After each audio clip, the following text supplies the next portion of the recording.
ഭീഷണിയായി മാറുന്നു ചൈന.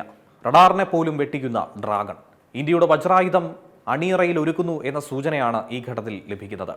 അതായത് ആകാശത്ത് ശബ്ദമില്ലാതെ പറക്കും, റഡാറുകളുടെ കണ്ണുവെട്ടിച്ച് ശത്രുരാജ്യത്തിന്റെ ഹൃദയത്തിലേക്ക് കടക്കും, ശക്തമായി തന്നെ ആക്രമണം നടത്തി മിന്നൽ വേഗത്തിൽ അപ്രത്യക്ഷമാകുകയും ചെയ്യും.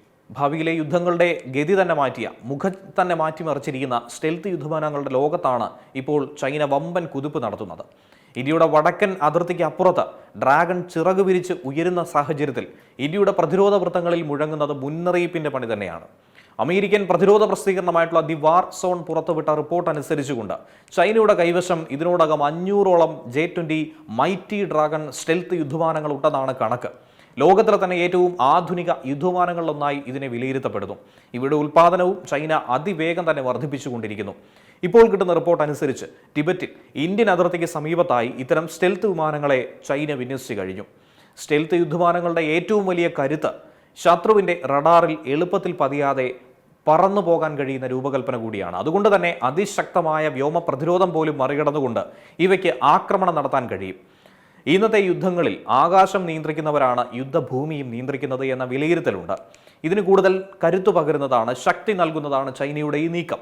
എന്നാൽ ഇന്ത്യയുടെ യാഥാർത്ഥ്യം അത് വളരെ വ്യത്യസ്തമാണ്. രാജ്യത്തിന് ഇതുവരെ ഒരു തദ്ദേശീയ സ്റ്റെൽത്ത് യുദ്ധവിമാനവും സേവനത്തിലില്ല. വലിയ പ്രതീക്ഷയോടെ വികസിപ്പിക്കുന്ന അഡ്വാൻസ്ഡ് മീഡിയം കോമ്പാക്ട് എയർക്രാഫ്റ്റ് ഇപ്പോഴും വികസന ഘട്ടത്തിലൂടെ കടന്നു പോകുന്നുണ്ട്.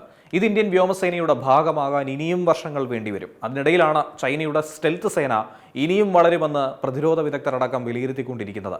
പക്ഷേ ഇന്ത്യ കൈകെട്ടി നിൽക്കുകയല്ല. 43 വർഷം മുമ്പ് ആരംഭിച്ച പലവട്ടം തിരിച്ചടികൾ നേരിട്ട കാവേരി എഞ്ചിൻ പദ്ധതിക്ക് വീണ്ടും ജീവൻ നൽകുന്ന ഒരു സാഹചര്യമാണ് ഉണ്ടാകുന്നത്. ഒരു കാലത്ത് അസാധ്യമായി കരുതിയ പദ്ധതിയാണ് ഇന്ന് നിർണായകമായ പരീക്ഷണ ഘട്ടത്തിലൂടെ കടന്നു വരുന്നത്. ഈ പരീക്ഷണങ്ങളൊക്കെ തന്നെ വിജയിച്ചാൽ ഭാവിയിലെ ഇന്ത്യൻ യുദ്ധവിമാനങ്ങൾക്ക് വിദേശ എഞ്ചിനുകളെ ആശ്രയിക്കേണ്ട സാഹചര്യം വലിയ തോതിൽ കുറയുകയും ഇന്ത്യയുടെ വ്യോമശക്തി കരുത്താർജിക്കുകയും ചെയ്യും. നിലവിൽ തേജസ് വിമാനങ്ങൾ അമേരിക്കൻ GE-F414 എഞ്ചിനുകളെയാണ് ആശ്രയിക്കുന്നത്. എന്നാൽ കാവേരി വിജയിച്ചു കഴിഞ്ഞാൽ തദ്ദേശീയ സാങ്കേതികവിദ്യയുടെ കരുത്തിൽ പറക്കുന്ന യുദ്ധവിമാനങ്ങളായി ഇന്ത്യയുടെ ആകാശത്ത് ഇവ ചിറക് വിരിച്ചു പറക്കും. അത് സാങ്കേതിക നേട്ടം മാത്രമല്ല, ദേശീയ സുരക്ഷയിലെ വലിയ സ്വയം പര്യാപ്തതയിലേക്കുള്ള ഒരു ചുവടുമാറ്റമായി കൂടി പറയുന്നു. ഇനി ഒരു വശത്ത് 500ഓളം സ്റ്റെൽത്ത് ജെറ്റുകളുമായി ചൈന നിൽക്കുന്നു, മറുവശത്ത് സ്വന്തം കരുത്തിൽ തദ്ദേശീയമായി ഭാവി നിർമ്മിക്കാൻ ഇന്ത്യ, ആകാശത്ത് ആധിപത്യം സ്ഥാപിക്കാനുള്ള ഈ മത്സരം രണ്ട് രാജ്യങ്ങൾ തമ്മിലുള്ളൊരു പോരാട്ടമായി ഒതുങ്ങുന്നതല്ല. വരുംകാല യുദ്ധങ്ങളുടെ ദിശ നിർണ്ണയിക്കുന്ന ഒരു പോരാട്ടമായി തന്നെയാണ് ഇതിനെ ലോകം നോക്കിക്കാണുന്നത്.